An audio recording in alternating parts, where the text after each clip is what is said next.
Hello everyone and welcome back. Today we're going to talk about Bretonnia, because Bretonnia is one of those factions which I think got the short end of the stick, especially because they were a free DLC.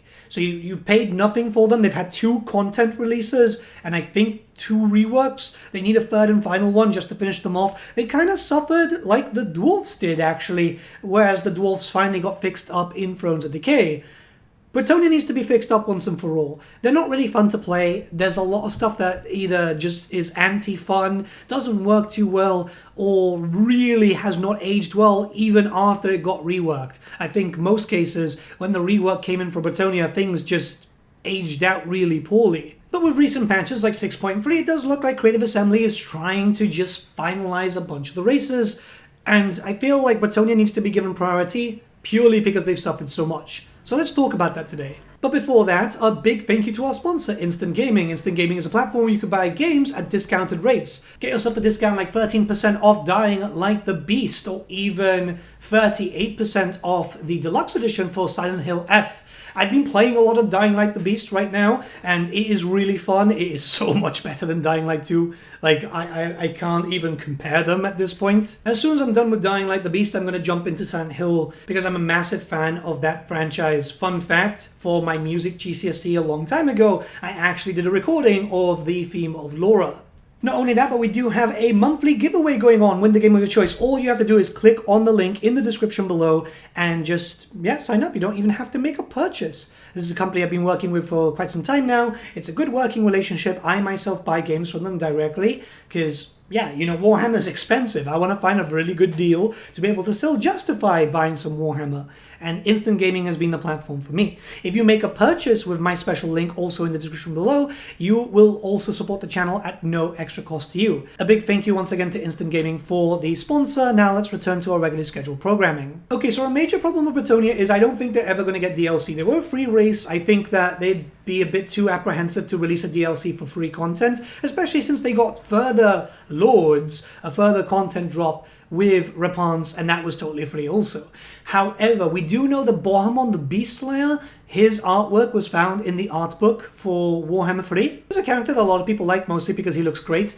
Yeah, I know, a lot of Bretonians kind of look the same. I know, it's a weird thing. Hell, even the new models, they all kind of look samey. So I could say that we could see a proper FLC in the future, just as a bit of a thank you once again, and just going, there's a 5th Bretonnian Lord. I know some people might not like that, but to be fair, I think a new start is needed, and it could be starting anywhere else. The great thing is that they can come up with an idea like what they did with Alberic. He originally was in Bretonnia, and then they could go, oh, well, we've got Bohemond and he's going to be in the Darklands or whatever, right? I'm just spitballing here. So I would say we could see another Legendary Lord. Not at the same time as a patch for a rework, you never know, but I want to just put it out there because I know some people are feeling a little bit of a fatigue because it's the same characters over and over. But with that out of the way, let's talk about the issues. So there's a lot of issues when it comes to the tech tree. It was fine, but it's really aged super quick. The tech tree itself is just bad. There's 4 different branches. The branches themselves are quite long to get through, and if you're trying to get the bonuses towards the units that you'll be using quite a bit, like the knights and so on, considering that this is a horseman-based faction, it's going to take absolutely ages. That's not the only problem with the horsemen, and we'll talk about that a little bit later.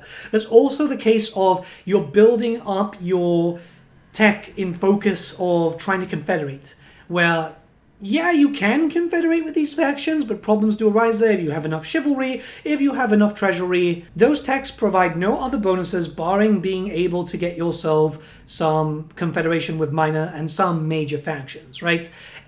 It doesn't work. There should either be some benefits to that extra. Reponse actually has benefits there because she's not able to confederate with the main factions through the conventional means for Bretonnia. The great thing is we've been seeing tech trees being fixed up for a lot of factions. The Lizardmen just had that with 6.3, and we've been seeing it a lot for a lot of races in DLC patches. Since the Lizardmen got their own dedicated change there, I could imagine that we'll get like a 0.1, 0.2, either if it's going to be 7 or 8 or whatever, but for Bretonnia, just to kind of finish them off. What I would say is they don't need a massive rework like Kislev got, but it needs to be something kind of substantial. The tech tree really needs to get fixed. There are so many cases where everything kind of just overlaps, and you're going to have to be focused on one specific area, or else you're basically just really slowing down.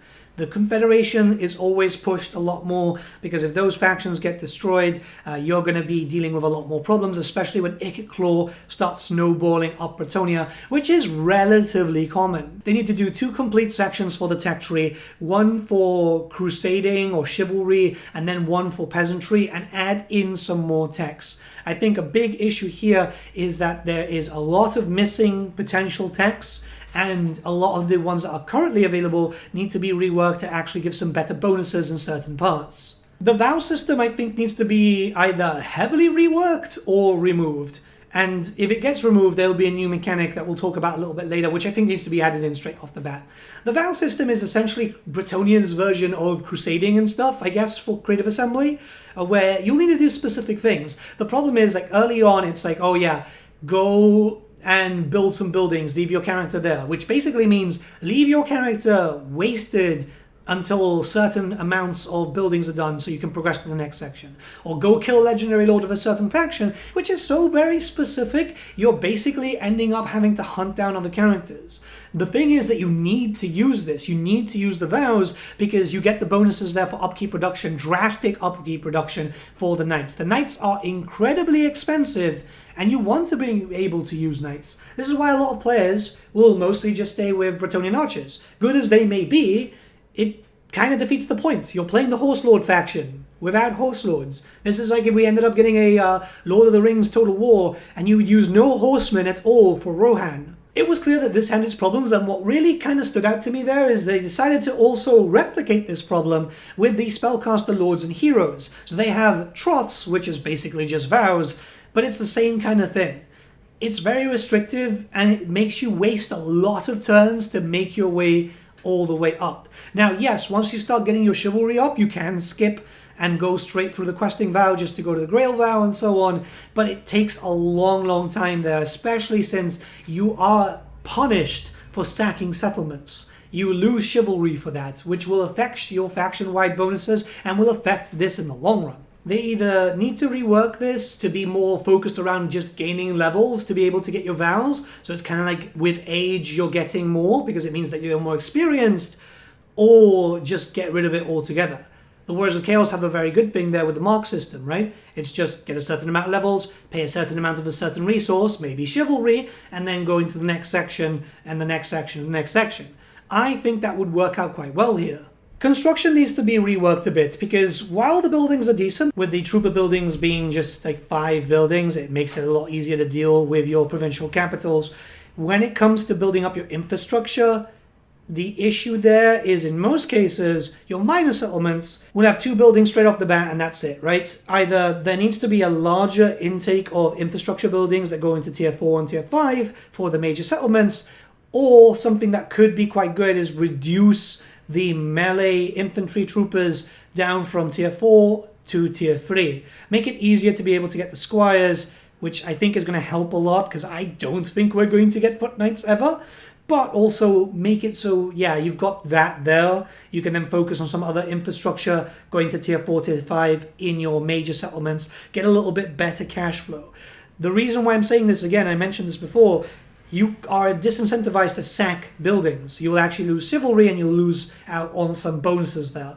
So they need to make sure that money is flowing a little bit easier. Peasant economy also needs to work a little bit better. Either you can improve it drastically by building farms and it just gives you more economy, or you should be able to get better discounts. So remove the 100% for the peasant mobs, but increase the upkeep reduction from minus 10% for non-knight units from 10% to say 25% when it's decent economy, when everything's running. But when it's running really well, all the way up to 50%, the idea here is just making sure that you can use the other non-knight units a little bit more if you're going to be stuck with the knights being too expensive. Because it is really bad, and it'll incentivize you to buy a bunch of non-knight units, then also going, okay, so I do have a decent amount of treasury by turn, I can afford to field more knights in. Nobody uses peasant mobs. Like, they're not really a good unit. Whereas the archers, your men-at-arms, like, those are still peasants. Those are still peasants. They should really be a bit more cheaper. Remember, the peasantry are treated like utter garbage in Bretonnia, right? They're not there by voluntary basis, so they don't have to be paid that much either. As long as the economy is good and food is flowing through, yeah, they are going to be paid less. That's it. That's just that simple. The biggest issue is the Green Knight. This is something that's just really strange, because you can summon him, you've got a limit, but when you get to the end of the chivalry stuff, where you get your faction-wide bonuses, yeah, you can summon him as many times as you want, right? It's just, he's got no skill line, he's got nothing, he's just absolutely worthless. I know Creative Assembly said publicly once that they want to look at making him a proper hero. This needs to be done, like, soon type of thing, because there is no point. There is another legendary hero, but that's tied to Ripon, so you have to unlock her, well, confederate her to be able to get him, Henry the Massif. I don't think Bretonnia is going to get other legendary heroes. The Green Knight should be there and just be accessible from the very beginning through a chain quest, a very basic one. It doesn't even have to be voiced or anything, but he needs to have a proper skill line. He needs to actually be a hero, because in most cases, he'll summon in, he summons in close to your faction leader, I think, but you might not need it there, or is it at your capital? It's been that long, because I just outright refuse to use him, because he'll be there for a few turns, then disappear. It's like 20 turns, which is a decent amount, but if where you want him to go is 5 turns away, that's already wasting a quarter of that allotted time. Then you've got to get him into the army, hope for the best that you can actually get in there in time. It's just kind of silly. I don't fault Creative Assembly for this. I think it was very stylized when it was a smaller map. Remember that the Warhammer map was tiny for Warhammer 1. This one is so much larger, and you're expanding so much further. It's going to take you 5, maybe 6 turns to get to Nagaron, for example. As much time to get to Lustria. Who knows how much time to get to the Darklands or Cathay. It just needs to be used as a proper legendary hero so you can have him on the field. If you can use him as many times as you want on the tabletop, you should be able to use him here as many times as you want here too. I think a massive issue that comes in with Bretonnia also is that everything is the same. This is the problem when the race was released in Warhammer 1. Everyone feels the same. Even the faction that was introduced in Warhammer 2, Reponse, yeah, the only thing that she's got is like, oh yeah, it's a water drinking mechanic. It's like, oh, that's awful, right? The thing is, yes, they can have some dedicated mechanics, and I do think that some characters should have dedicated mechanics, whereas others don't.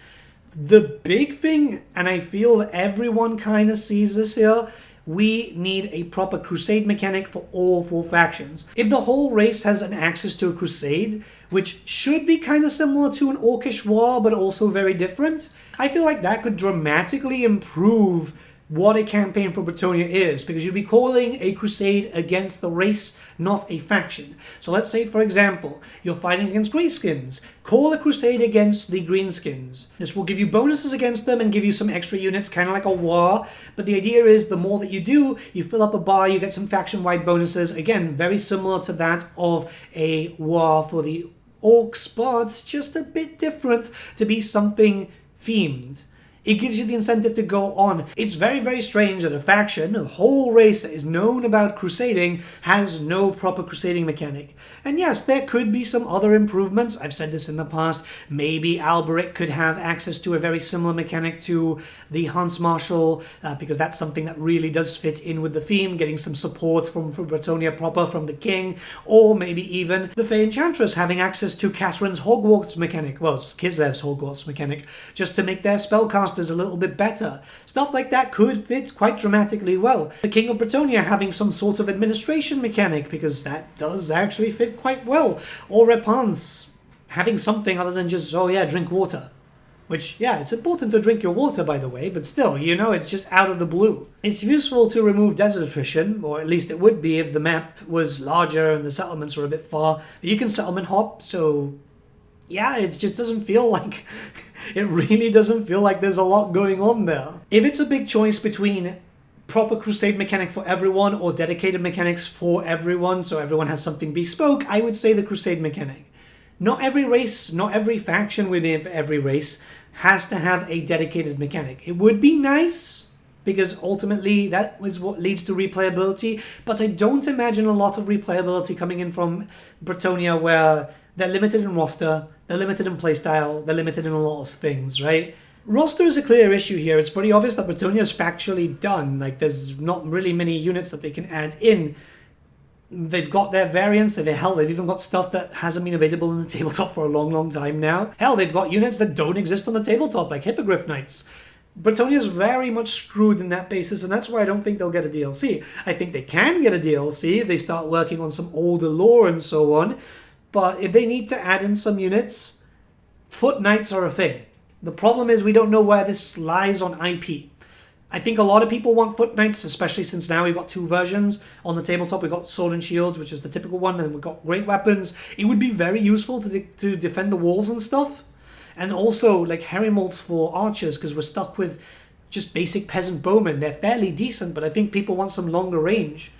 In a perfect world, if we could get something like that, it's like Foot Knights and just some better archers would work well. I wouldn't say no to Truffle Hounds, and I imagine that if we do end up getting something like Truffle Hounds, it would be after they do a Cult of Ulrich DLC, considering that Hounds were kind of common there too. They could easily just reuse the model and that's it.